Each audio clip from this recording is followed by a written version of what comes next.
Votre attention s'il vous plaît. Cet élément est en Lingala.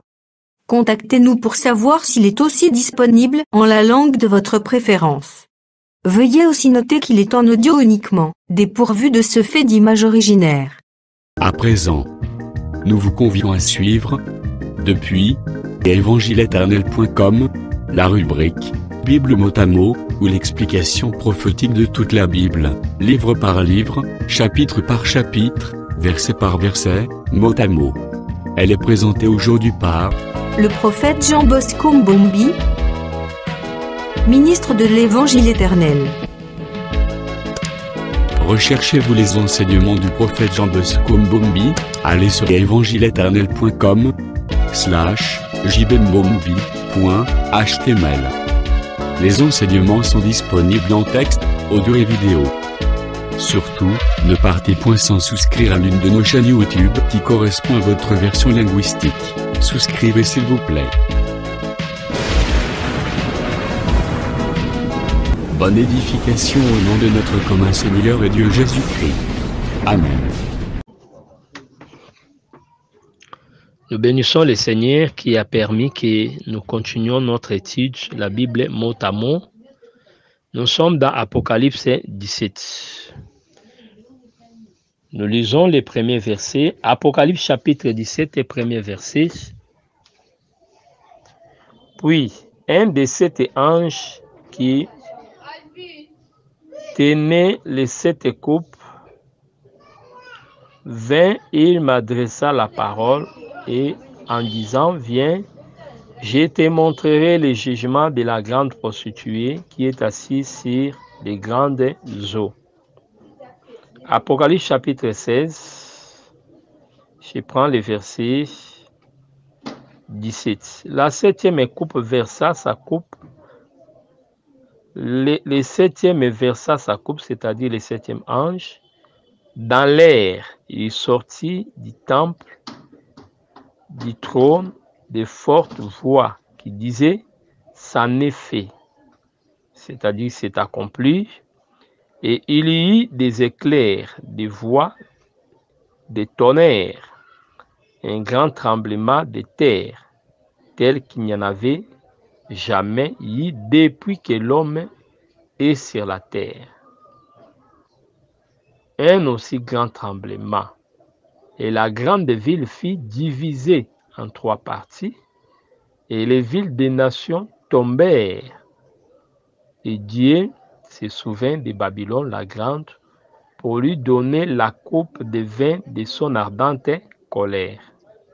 Apocalypse 16, 17 à 19. Nous comprenons par là que l'un des sept anges dont il est question, c'est le septième ange, avec sa coupe. Sa coupe représente le jugement contre Babylone. C'est ce Babylone-là qu'on nous présente dans cette parenthèse qui s'ouvre dans le chapitre 17. C'est-à-dire, lorsqu'on va arriver dans le chapitre 18, on dira, elle est tombée, Babylone la grande. Mais maintenant ici, on essaie un peu de nous expliquer cette Babylone-là. Pourquoi cette explication? C'est pour que les gens comprennent l'ampleur de ces jugements-là. Au risque de qualifier Dieu de méchant par rapport à ce qu'il fera. Mais on veut que les gens comprennent un peu Babylone qui a troublé la terre. Pourquoi laisser châtiment sur Babylone? Pourquoi Babylone reçoit les doubles? Vous comprenez? Donc c'est ça la pensée du Seigneur. Alors, lorsque nous lisons les premiers versets, nous comprenons, puis un des sept anges qui tenait les sept coupes vint et il m'adressa la parole en disant, viens, je te montrerai le jugement de la grande prostituée qui est assise sur les grandes eaux. On parle de la grande prostituée. Vous voyez, la grande prostituée. Or, lorsque nous parlons de la prostituée, ces mots s'opposent avec la Vierge.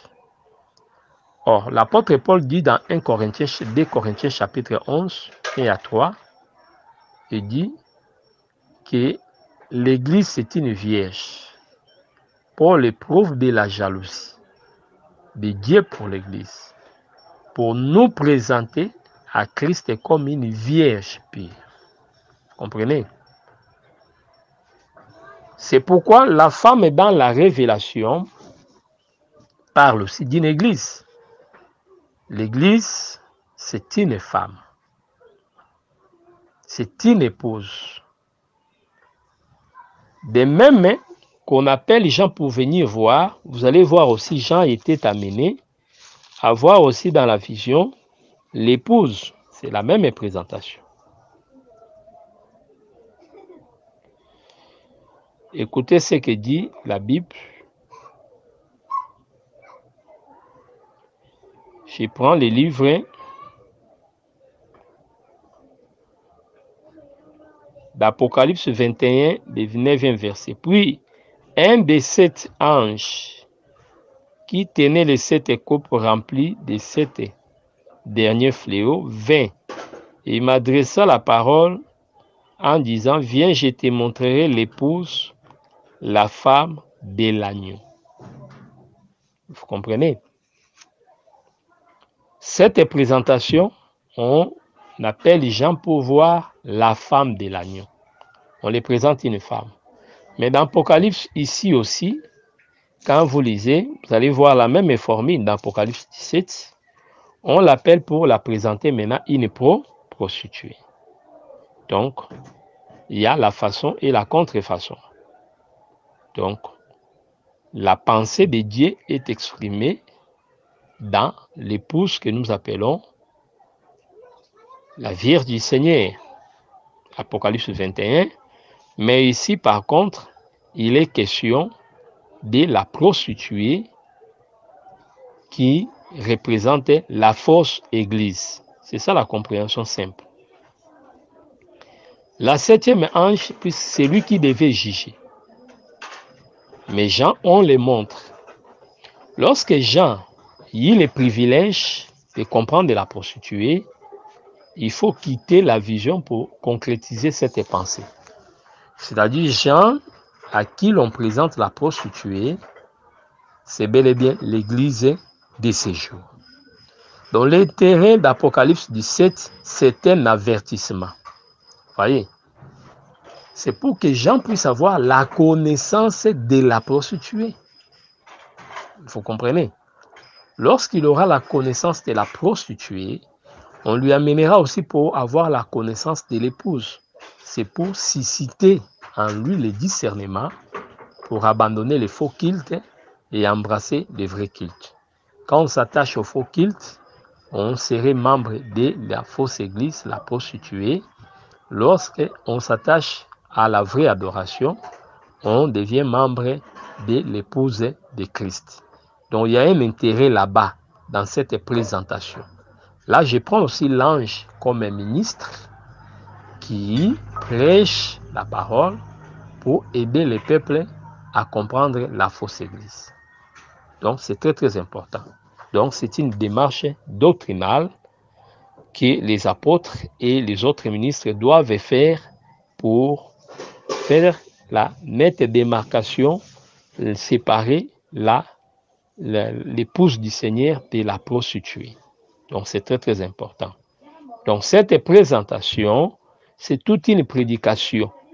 Donc ce n'est pas seulement le fait de voir comme ça, mais c'est une façon de dire aussi que nous devons prêcher, présenter l'Église, la fausse Église, pour que tout le monde soit mis en garde, que tout le monde comprenne les dangers qui nous guettent avec tout ce qu'on appelle l'Église. Voyez, on y arrivera. Alors remarquez bien que lorsqu'on dit « Il m'adressa la parole en disant « Viens, je te montrerai les jugements de la grande prostituée qui est assise sur les grandes eaux. » Les grandes eaux, Apocalypse 15, 17 et 15, il est dit « Il me dit, les eaux que tu as vues, sur lesquelles la prostituée est assise, ce sont des peuples, des foules, des nations et des langues.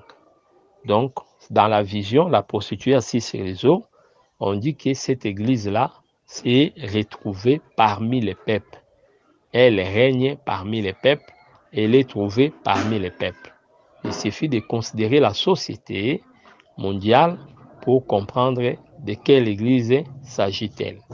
Donc, les eaux là, sont bien les nations. C'est une église qu'on retrouve parmi les peuples, l'église qui domine parmi les peuples. Donc, voilà la pensée que nous retenons de ces premiers versets. Apocalypse 17, verset 2. C'est avec elle que les rois de la terre se sont livrés à l'impudicité, et c'est du vin de son impudicité que les habitants de la terre se sont enivrés. Donc cette femme, on les présente comme étant la séductrice des rois de la terre et la séductrice des peuples. Sur le plan physique, il est question des rois tout court, c'est-à-dire les rois de la terre ont embrassé cette religion et les rois de la terre ont influencé leur nation, leur pays à intégrer cette communauté. Voyez, nous montons aussi pour dire les rois de la terre comme étant les ministres de la parole. Donc là, je prends les faux ministres. Donc, les faux ministres ont été égarés par cette église et eux aussi ont troublé des peuples. Voyez, je prends l'aspect naturel, les rois et leurs nations. Je prends aussi l'aspect spirituel des faux ministres avec leurs fausses églises ou synagogues. Voyez, donc c'est ça la pensée qu'il faut retenir. C'est pourquoi, homme de Dieu, faites attention. Il y a le vin de la prostituée qu'il faut éviter. C'est avec elle que les rois de la terre se sont livrés à l'impudicité. L'impudicité dont il est question ici, ce n'est pas le coït, mais c'est l'adultère spirituel, c'est la fausse adoration.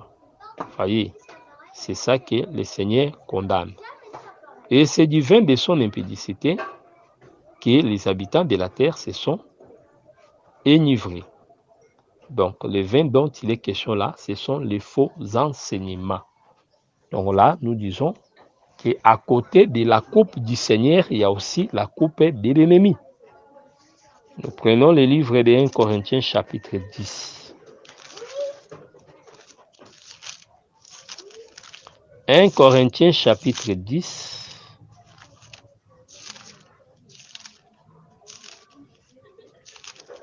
J'ai lu au nom du Seigneur Jésus-Christ. Je commence par le 14e verset. C'est pourquoi, mes bien-aimés, fuyez l'idolâtrie. Je parle comme à des hommes intelligents. Jugez vous-même de ce que je dis. La coupe de bénédiction que nous bénissons n'est-elle pas la communion au sang de Jésus? Voyez, cette coupe contient du vin. Il faut rentrer dans Luc 22, versets 18 à 20. Voyez, la coupe de bénédiction que nous bénissons n'est-elle pas la communion au sang de Christ? Le pain que nous rompons n'est-il pas la communion au corps de Christ? Voyez, je descends. Puisqu'il y a un seul pain, nous qui sommes plusieurs, nous formons un seul corps, car nous participons tous à un même pain. Voyez les Israélites selon la chair, ceux qui mangent les victimes, ne sont-ils pas en communion avec l'autel? Que dis-je donc? Que la viande sacrifiée aux idoles est quelque chose? Ou qu'une idole est quelque chose? Nullement. Je dis, c'est qu'on sacrifie, on les sacrifie à des démons et non à Dieu. Or, je ne veux pas que vous soyez en communion avec les démons. Vous ne pouvez boire la coupe du Seigneur et la coupe des démons. C'est le verset 21. Ça dit, s'il y a la coupe du Seigneur avec le vin, mais de l'autre côté, il y a aussi une coupe avec le vin. C'est ce vin-là qu'on interprète comme étant l'impudicité. Vous voyez, C'est comme Ephésiens 5 dit, ne vous enivrez pas du vin, car c'est l'impudicité. Voyez, quel est le vin? Voyez, le vin là que Paul interdit, c'est la loi qui devient une idolâtrie. Ce n'est pas, on interprète ça, que ce vin là, c'est l'impudicité. Cette impudicité là, c'est l'adultère spirituel. Voyez, donc là, il est question de son enseignement. Le vin de son impudicité signifie seulement son enseignement. Donc, s'il y a la coupe du Seigneur, il y a aussi la coupe des démons que nous appelons la coupe de Babylone. Donc, cette coupe-là, c'est son enseignement qu'il présente. Donc, voilà ce que nous devons retenir de ces versets là. Apocalypse 17, verset 3. Il me transporta en esprit dans un désert, et j'ai vu une femme assise sur une bête écarlate, pleine de noms de blasphème, ayant 7 têtes et 10 corps. Voyez, lorsqu'on les transporte dans un désert, il verra maintenant cette femme en question. Pourquoi le désert? Le désert, c'est un lieu aride. Ici, je dis, le désert n'est pas la même chose que le désert d'Apocalypse 12. Lorsque le Seigneur donna des ailes à la femme d'Apocalypse 12, que nous interprétons comme étant l'église du Seigneur, pour aller dans le désert constitue un lieu d'enseignement pour cette femme. Osée chapitre 2, versets 14 à 16. C'est le lieu d'enseignement pour que Dieu communique avec notre cœur. Mais ici, par contre, le désert, c'est un monde spirituel, un lieu aride, un lieu occulte. On les transporta dans le désert. C'est pour montrer que là où habite cette femme, il n'y a pas de vie. Ici, le désert est l'expression de la vraie nature de cette femme. Donc, quand vous vous attachez à cette femme, vous serez dans le désert, dans la sécheresse. C'est ça le problème. Or, l'épouse, on les trouve dans les jardins, selon Cantique. Vous voyez, la place de l'épouse, c'est dans les jardins. La place de l'épouse, c'est dans la ville. Vous comprenez un peu? Dans les champs. Un lieu prospère, un lieu fertile. Vous comprenez? C'est pourquoi lorsque la promesse d'Ésaïe 35 s'accomplissait, vous allez voir lorsque le Seigneur parlait dans Ésaïe 35, il disait que le Liban va encore reproduire. Vous voyez, j'aimerais lire ça pour que nous soyons dans l'exactitude, en répétant la pleine pensée du Seigneur sans omission. Ésaïe chapitre 35.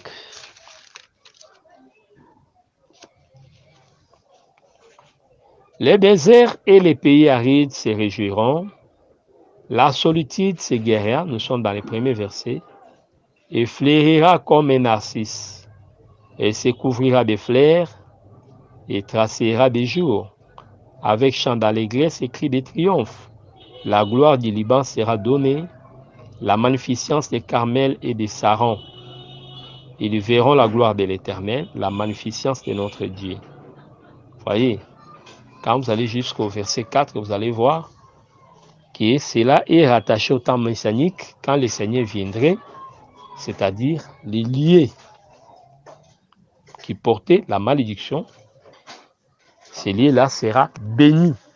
Donc ça, c'est la bénédiction qu'apportera le Seigneur dans les pays, c'est-à-dire Israël, ou c'est le peuple de Dieu. Mais vous voyez que les lieux qui étaient déserts seront changés. Vous comprenez?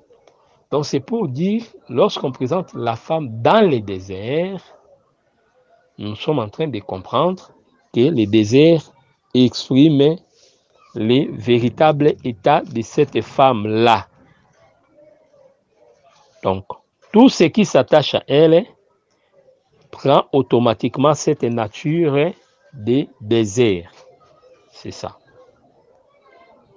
Il me transporta en esprit dans un désert. On le montre très bien. C'est un esprit. Voyez, dans un désert. Et quand il faut comprendre très bien, vous allez voir que ce désert-là, même en les lieux qu'on a transportés, c'est un lieu spirituel, c'est aussi un lieu élevé. Nous allons voir ça. C'est très très important, puisque lorsque Jésus était tenté, l'Écriture dit que le diable le transporta sur une haute montagne. Sur cette montagne-là, pour que Jésus puisse voir la gloire des nations. Vous voyez? Mais de l'autre côté, lorsque Jésus voulait aussi montrer sa gloire, il amena les disciples sur les monts Tabor. On dit c'est une haute montagne. Donc il y a deux montagnes. Une montagne qui présente la gloire de Christ, une autre montagne qui présente la gloire des nations ou de Satan. Un désert où on trouve la femme de l'agneau et un désert où on trouve la prostituée, la femme du dragon. Vous voyez, c'est très très important. Alors, ces déserts-là, nous avons dit, ça explique la vraie nature de cette femme-là. Et cette femme est assise sur une bête écarlate, pleine de noms de blasphème, ayant cette tête et 10 cornes. La bête qui transporte la femme ici, ce n'est pas le dragon, mais c'est la bête qui monte de la mer. C'est très très important. Mais lorsqu'on voit sa couleur, il a la même couleur que les dragons. Mais, à vrai dire, cette bête ici, c'est la première bête. Pourquoi nous parlons de la bête qui monte de la mer? C'est pour amener le mariage. C'est très très important. Puisque vous allez voir que cette femme va collaborer avec les rois de la terre. Vous voyez? C'est-à-dire, dans cette bête, nous voyons les mariages. Quand la bête marche avec la femme, nous voyons là les mariages entre la politique et la religion. C'est-à-dire, dans la femme et la bête, nous voyons Rome papale avec Rome païenne. C'est-à-dire, Babylone politique avec Babylone religieuse. C'est très très important. Puisque le diable ne fait que imiter le Seigneur, vous allez remarquer aussi que les tribus de Benjamin qui portaient les temples, ces tribus de Benjamin étaient portées par les tribus de Juda. Vous voyez cette chose-là? Juda, c'est la royauté. Benjamin, c'est le sacerdoce. Donc, les pouvoirs politiques et les pouvoirs religieux marchaient ensemble dans les deux tribus, Juda et Benjamin. Là aussi, en d'autres mots, nous dirons que l'épouse ou la faiblesse est portée par la force. Vous voyez? Donc, Juda le temple était une femme qui est Juda, la bête, portée. Vous comprenez? Donc, c'est très très important. Là, le diable n'a fait qu'imiter. Ce sont des choses comme ça que le Seigneur a placées pour nous aider à comprendre la prophétie. Donc, il n'y a rien de nouveau. C'est question de voir les bouger dans l'ancienne alliance. Et nous avons la réponse. L'animal dont il est question ici, ce n'est pas le dragon, quoiqu'il est rouge, mais c'est la bête de l'Apocalypse 13. Pourquoi nous disons comme ça? Lorsque nous allons arriver au verset 8, au verset 9, pour expliquer les 7 têtes comme étant les 7 montagnes, comme étant les rois, vous allez comprendre que ça va s'accorder avec la première bête là, Donc là, il n'y a pas de débat. C'est la bête qui monte de la mer. Donc c'est pour dire que cette femme ici est bel et bien l'image de cette bête. C'est ça la pensée d'Apocalypse 14 que nous avons évoquée. Apocalypse 13, dans la portion 14 à 15, lorsqu'il était dit, je lis, 15, il lui fit donner d'animer l'image de la bête, afin que l'image de la bête parla. Vous voyez, l'image de la bête ne cherchez pas midi à 14h, c'est cette femme-là que la bête porte. Donc Apocalypse 17 donne la réponse. Ici, j'attire vraiment l'attention de mes frères interprètes. Voyez bien ça. Donc l'image de la bête ne doit être que les rassemblements des églises. C'est ça l'écuménisme. Puisque la bête elle-même, c'est les rassemblements des nations. Voyons des puissances s'unir dans la bête. Voyez. Maintenant, l'image, voyez un peu, l'image, c'est les reflets. Donc, de l'autre côté, la prostituée sera aussi les rassemblements des églises. Donc, voilà ce que nous devons comprendre. Donc, l'image de la bête, ne cherchez pas midi à 14h, ne voyez pas un homme là-bas, qui est l'antéchrist et tout ça, non. N'allez pas dans Daniel. L'image de Daniel est là, que les gens adoraient, c'est ça même l'antéchrist, c'est ça le roi. Mais ici, l'image de la bête dont il est question ici, c'est la réponse d'Apocalypse 17. Il est question de la fausse église comme étant la mère de toutes les églises. Donc en elle, on voit toutes les églises mettre ensemble et cette chose sera visible après l'enlèvement. Donc voilà ce que nous devons comprendre. Donc, lorsqu'on dit qu'il permet de faire l'image de la bête, remarquez ce qui est dit dans Apocalypse 13 là. Il lui fit donner d'animer l'image de la bête, afin que l'image de la bête parla, et qu'elle fit tout ce qui n'adore pas l'image de la bête fisse tuer. Vous voyez, adorer l'image de la bête, c'est adhérer la fausse religion, la fausse église. Vous voyez, c'est accepter, obéir à tout ce que l'image de la bête va parler. C'est pourquoi on dit là-bas que les habitants de la terre ont bu les vins. Pourquoi ils ont bu? Puisque les rois vont influencer en commençant par la bête qui monte de la terre, qui sort de la monte de la terre. Vous voyez, c'est très très important. Donc là, il n'y a plus de débat en rapport avec cette pensée de la prostituée sur la bête. La prostituée, c'est la fausse église, des rassemblements des fausses églises qui sera soutenu par la bête qui monte de la terre, qui est le rassemblement des nations. Donc c'est très très important. Là, nous voyons le soutien des pouvoirs politiques. C'est pourquoi ils collaborent avec les rois et les rois vont amener tous les peuples à accepter la politique de cette femme. Alors, nous aurons la lumière sur les natures, la bête écarlate. Quand vous voyez les couleurs rouges, c'est les couleurs de feu, c'est les couleurs de danger, c'est les couleurs du sang. C'est pour expliquer seulement que la bête aura la nature du diable comme meurtrier. Vous voyez, comme meurtrier. Et lorsque cette femme est transportée telle qu'elle est présentée dans la vision, il faut comprendre, chers frères, nous sommes déjà au temps du deuxième saut sur le plan prophétique. Donc voilà pourquoi la grande tribulation serait la résolution de la bête contre ceux qui ne vont pas adhérer à la politique de la femme qu'elle transporte. Donc il y a mariage entre Apocalypse 13. Vous prenez les versets 13 et même 14 là jusqu'à 17. Donc ce qui est écrit là-bas, la marque de la bête, vous voyez ça déjà ici lorsque cette femme est transportée. Donc, vous voyez qu'elle est en gloire. Elle règne. On lui donne le pouvoir. C'est comme les bâtons de Juda étaient chez Tamar. Vous comprenez?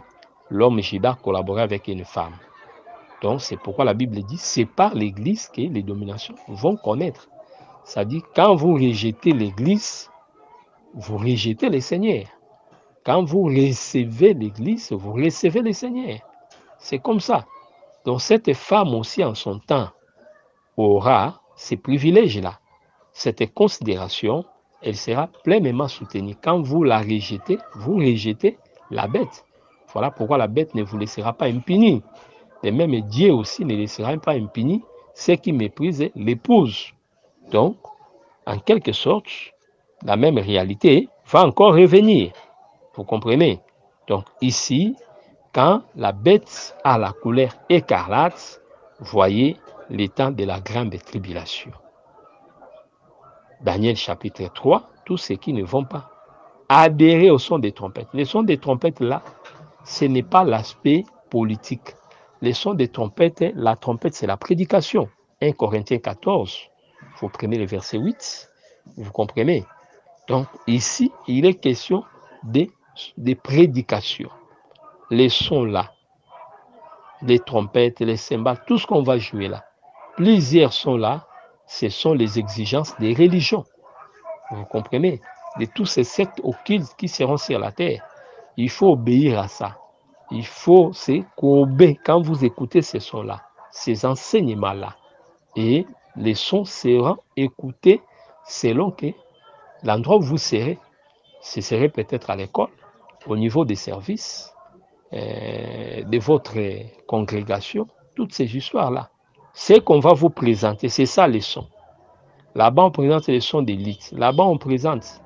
Mais tous ces démons-là, tous ces faux dieux, ils sont là pour amener seulement les gens à la perdition. Donc, il faut adorer les démons, sinon vous serez condamnés. Donc, voilà ce qu'il faut comprendre.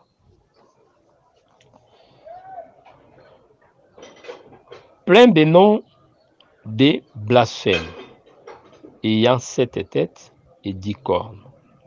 Les noms de blasphèmes, on les trouve dans la bête. Qu'est-ce que nous voulons dire par là?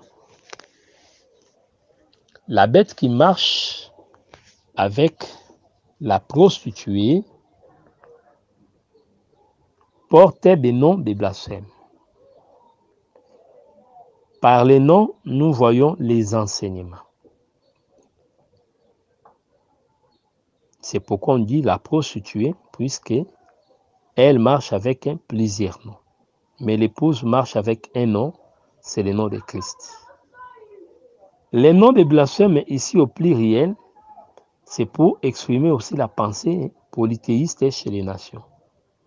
Mais l'épouse avec un seul nom pour exprimer aussi la pensée monothéiste. Voyez, ces noms-là, en quelque sorte, blasphème. Derrière ça, il y a le blasphème. Or, le blasphème, remarquez très bien, c'était lié avec un autre évangile. Il y avait blasphème lorsque les gens s'écartaient de la logique de la parole. Vous comprenez un peu? Donc, lorsque Jésus se faisait Dieu, on disait c'est un blasphème. En Israël, on évoquait les blasphèmes très souvent en rapport avec la divinité. C'est ça, Jean chapitre 10. Quand vous lisez le verset 22, vous descendez jusqu'au 27 là-bas 30, vous allez comprendre qu'on est en train de parler de blasphème par rapport à Jésus qui se faisait égal à Dieu.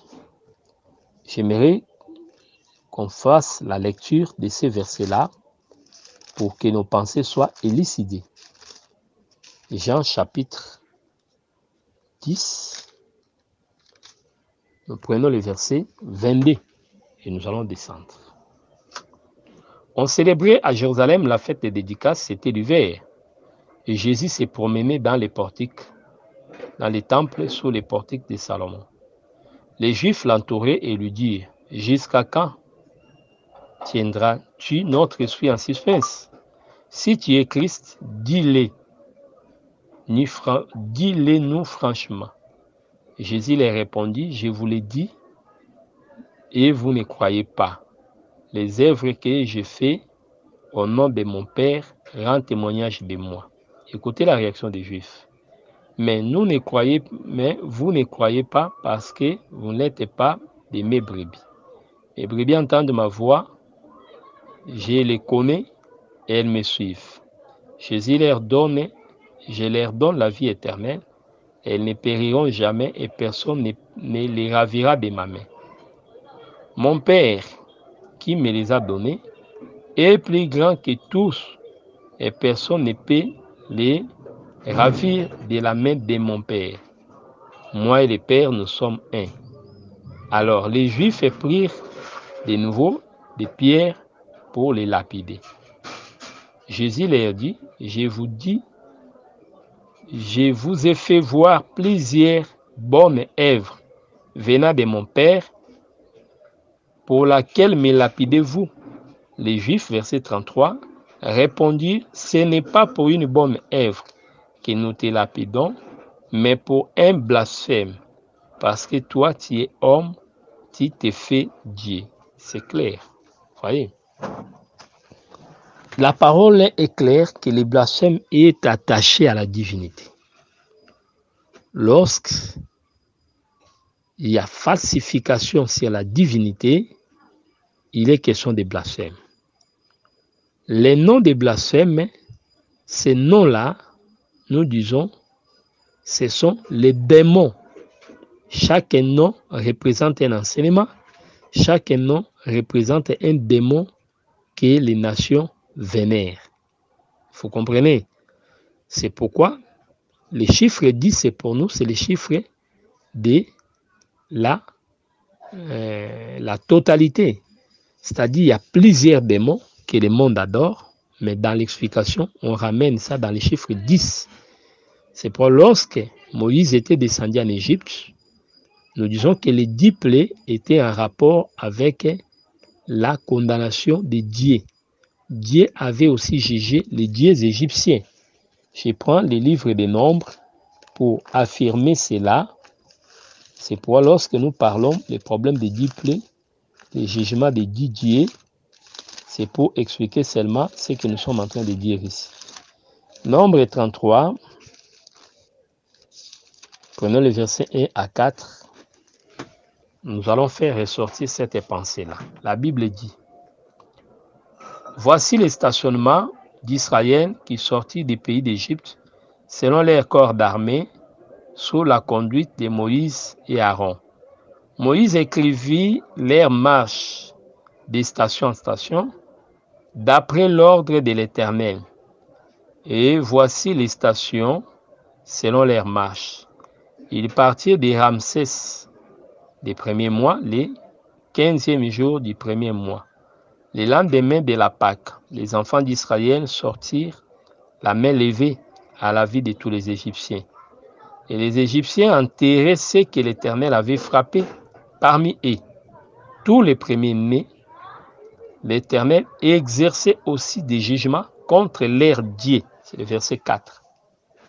Nombre 33, 4. Dieu exerçait aussi des jugements contre leurs dieux. Voyez, donc les 10 plaies en rapport avec 10 noms. 10 dieux, 10 noms. Les noms des blasphèmes, ici nous disons, dans la pensée du jugement en Égypte, c'est 10. C'est-à-dire, il y a 10 noms. Ce n'est pas 1, 2, 3, 10, mais nous voulons seulement expliquer ça comme la totalité de tout ce que le monde adore, le polythéisme. Et ces noms-là sont des démons. C'est pourquoi Paul parle la coupe des démons au pluriel. Donc on les sacrifie à des démons. Vous voyez, c'est pourquoi les anges adorables, ce sont les démons. Mais les anges du Seigneur ne sont pas adorables. Voilà pourquoi ils refusaient l'adoration. Mais Satan est adoré avec ses anges. C'est ça l'intérêt que les anges avaient trouvé, de quitter l'Éternel pour être comme Satan. Satan reçoit l'adoration suprême et les siens aussi sont vénérés, adorés. Vous voyez. Et tout cela, la gloire dans tout cela ne revient qu'à Satan. Et tous ceux qui se conforment à ces fausses adorations seront condamnés. Donc voilà ce que nous devons retenir.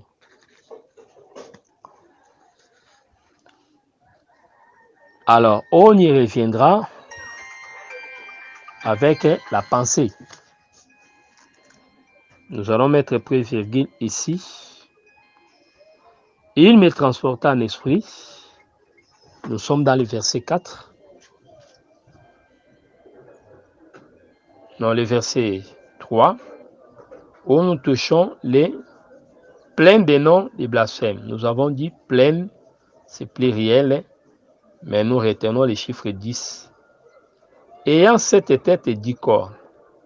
Les 7 têtes et 10 cornes sont expliqués dans le verset 8, Apocalypse 17, verset 8 à 10.